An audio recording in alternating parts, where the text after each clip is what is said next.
Hey guys, welcome back to Bassin' and Beyond. And we're your hosts, Josh and Luke. This is the second part of our three-part segment based on rod and reel choice. Josh is going to begin by telling you what rods to use for swim baits. So basically with swim bait rods, you've got three areas. You've got a medium heavy, which is your lightest, you want to go for a swim bait rod. You've got heavy, which is your medium area, which is like 1.5 ounce to 3 ounce swim baits.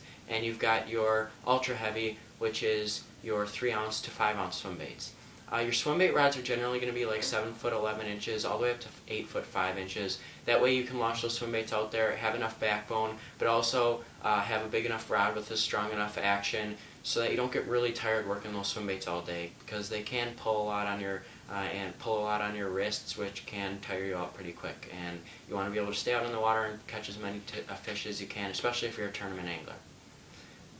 Next, Luke's going to tell you about the reel choice and the line. The typical reel choice for a swim bait is a reel that has a 6:2 to 1 gear ratio, like the Shimano Corrado 300E. This is because swim baits are as versatile as spinner baits, because some bass like it slow, some bass like it fast. And it's your job as an angler to determine that pattern and see which causes more bass to bite. Now, with the line choice, the smallest you want to go is 15-pound mono.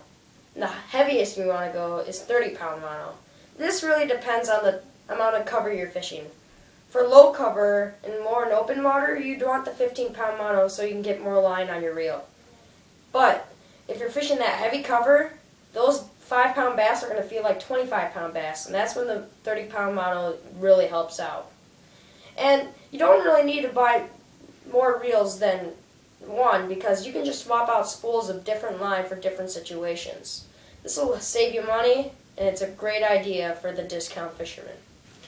So those are your basics for swim bait combos. Now we're going to tell you more about topwater combos. Topwater rods usually vary from 6 foot 5 inches to 7 foot 2 inches.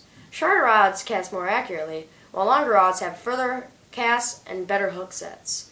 Choose your rod according to your fishing style. Always have around a medium heavy action rod for fishing topwater bass, and have a fast action tip, because when you feel the weight of the fish, you can make a quick hook set and get that fish without it getting away. Now Josh will tell you more about fishing reels and line for topwater.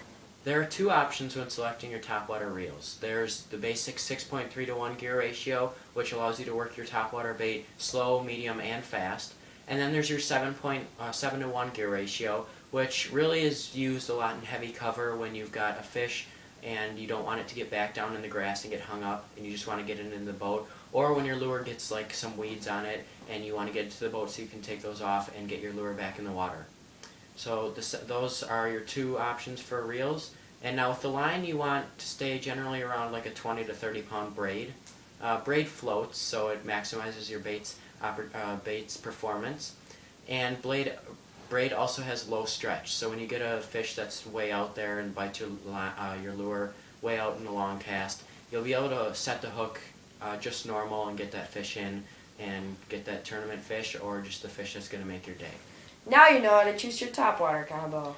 Last but not least, we're going to tell you about how to choose your jigging rod. And by jigging rod, we mean swim jigging. So your basic swim jigging rod is going to be a 7 foot medium heavy action with a fast tip. The fast tip allows you to get a quick hook set when the fish grabs it and goes back into its cover or just barely bumps it. And the medium heavy action is going to give you enough backbone so that you don't rip the bait out of the fish's mouth, but you also can get the hook set without not penetrating enough into the fish's mouth. So therefore you're not going down too far into a medium, or you're not going too far into a heavy action rod. Now Luke will tell you more about the reel and line selection for swimming a jig. The reel you'd want to use for swim jigging is a reel with a 6:2 to 1 gear ratio. This is because in some presentations you'd want a fast burn, but most of the time you want a slow approach with your jig. Now the line you want to use is 25 to 30 pound braid with a fluorocarbon leader. This is because braid has a really low stretch and you can make those quick hook sets. But when the bass are in those heavy weed patches and weeds can clump up, then you can use up to 50-pound braid to haul that fish into the boat. That's it for today. This is the second part of our three-part segment on rod and reel selection. Please rate, comment, and subscribe, and hope you catch some big fish this summer. I'm Luke. And I'm Josh, and this is BABFishing. Thanks for watching.